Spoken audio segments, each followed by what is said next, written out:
Alhamdulillah, salatu wassalamu ala rasulillah, la hawla wa la quwwata illa billah wa ba'd. Ada pertanyaan?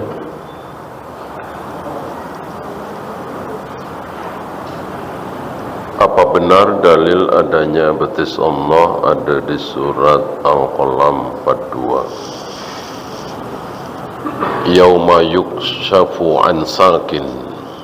Iya. Tentang dalil sahih sarih adanya betis Allah ada di hadis, di ayat ketika betis tersingkap dan mereka semua disuruh sujud, orang-orang kafir terhalang. Betis siapa lagi? Kalau betis manusia, ya tentu sudah dari kemarin-kemarin tersingkap.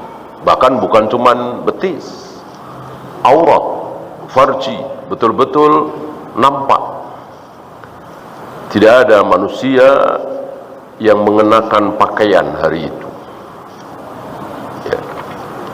Ya, insyaallah tafsiran yang sahih.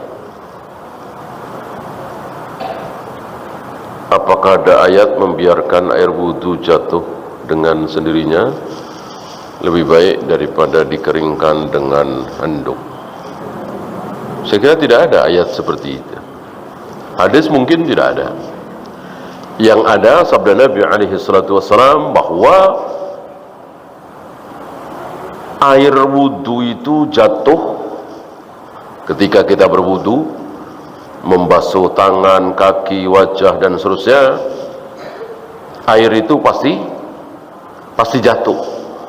Nggak mungkin menempel terus di wajah kita, di kaki kita, di tangan kita, ya kan? Pasti netes-netes gitu. Nah, tetesan air bekas wudhu itu jatuh bersama dosa-dosa kita yang ada di wajah kita, yang ada di tangan kita, yang ada di kaki kita dan seterusnya. Jika kita memahami ucapan gaib Nabi, berguguran dosa-dosa itu kan hal yang gaib. Kita fahami apa adanya, boleh, bagus ya. Biar menetes, biar jatuh bersama dosa-dosa. Ya, kalau dilap pakai anduk kan tidak menetes jadinya. Apakah tidak ada riwayat disunahkan berdoa antara azan dan iqamah sambil mengangkat tangan? Salah satu adab berdoa adalah mengangkat tangan. Kapan? Ya kapan saja. Gitu. Cuman ketika tidak ada riwayat, misalnya begini ya, para sahabat sambil menunggu qomat maka mereka mengangkat tangan semua. Ini butuh riwayat. Artinya sebagaimana adab salah satu doa kan bisa mengangkat tangan, bisa tidak. Khawatirnya nanti orang-orang awam akan menganggap sebagai sunnah. Ya, pokoknya sebelum qomat ngangkat tangan, berdoa. Makanya kita pergunakan waktu-waktu tersebut karena mustajabah untuk berdoa, silahkan. Ya. Tapi ya itu tadi, kadang ngangkat tangan, kadang tidak. Karena Rasulullah berdoa pernah ngangkat tangan, pernah tidak, pernah dengan satu jari, pernah dengan mengangkat tangan tinggi sekali sampai terlihat ketiak beliau yang putih bersih dan seterusnya. Artinya mengangkat tangan hadwal mangkibain itu bukan satu-satunya adab berdoa. Masih ada yang lain. Bagaimana jika kita safar bermukim lebih dari 4 hari? Dan namanya safar itu bukan mukim ya. mukim itu sekarang kita ini mayoritas mukim, tinggal di Jakarta, tinggal di Tangerang, bermukim. Ketika kita safar ke Bandung misalnya 7 hari, 10 hari, bahkan 1 bulan, apakah safar? Apakah mukim? Ya safar. Ya safar. Ya. Mukim itu ketika kita ke Bandung, lalu kita berniat tinggal di Bandung mungkin 3 tahun, mungkin 5 tahun belajar misalnya ya, atau pindah rumah ke Bandung. Nah, hari pertama pindah ke Bandung itu sudah mukim, sudah tidak boleh mengqashar salat lagi. Mana dalil? Nabi kan 10 hari ketika Futuh Mekah, 19 hari ketika Haji Wada, ya, selalu sholat 2 rakaat. Bahkan ada riwayat Ibnu Umar di Azerbaijan itu 2 bulan selalu mengqashar sholat, berarti safar selama 2 bulan itu, ya.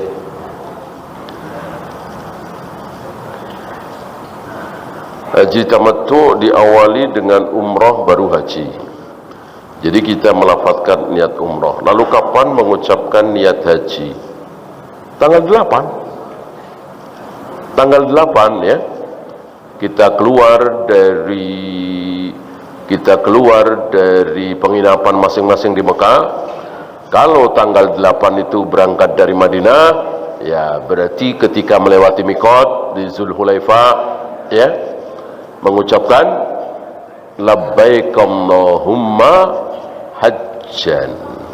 Kalau kemarin labbaik Allahumma umratan. Ketika kita baru sampai ke Makkah, mungkin akhir Dzulqa'dah, mungkin awal Dzulhijjah, ya kan? Nah, sebagaimana kita tahu umroh kan 3 jam selesai, 4 jam selesai mungkin. Nah, setelah selesai umroh itu udah selesai, udah tahallul, udah boleh memakai wewangian, boleh memakai baju celana berjahit, pokoknya larangan-larangan ihram sudah tidak ada, bebas. Maka disebut haji tamattu, yang paling mudah, yang paling nikmat. Lalu kita tunggu tanggal 8. Tanggal 8 itu kita keluar dari penginapan kita, siap dengan pakai pakaian ihram, dengan mengucapkan labbaik Allahumma hajjan. Lalu menuju ke Mina. Banyak saudara-saudara kita dari Indonesia salah, bukannya ke Mina malah ke Arafah. Ini menyelisihi sunnah. Yang dicontohkan oleh Rasul dan para sahabat tanggal 8 itu adalah menuju Mina, bukan Arafah. Arafah besoknya. Ngapain di Mina?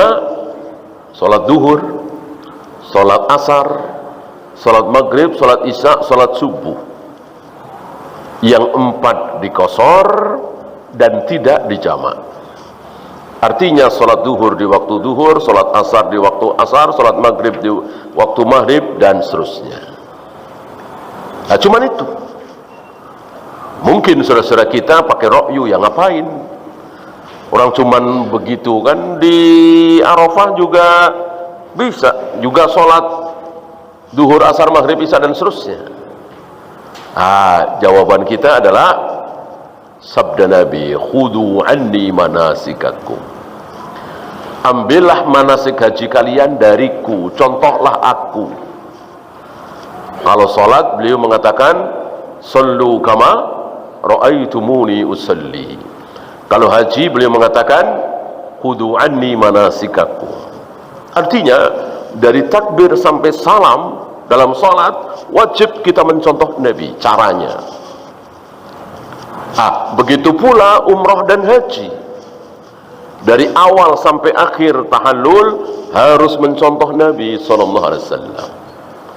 Sedangkan Nabi dan para sahabat ketika tanggal 8 itu ke Mina, tidak langsung ke Arafah, sampai sholat subuh, kemudian sebelum matahari terbit berangkat ke Arafah tanggal 9. Ya, waktu habis, kita akhiri. Subhanakallahumma bihamdika asyhadu an la ilaha illa anta astaghfiruka wa atubu ilaik. Assalamualaikum warahmatullahi wabarakatuh.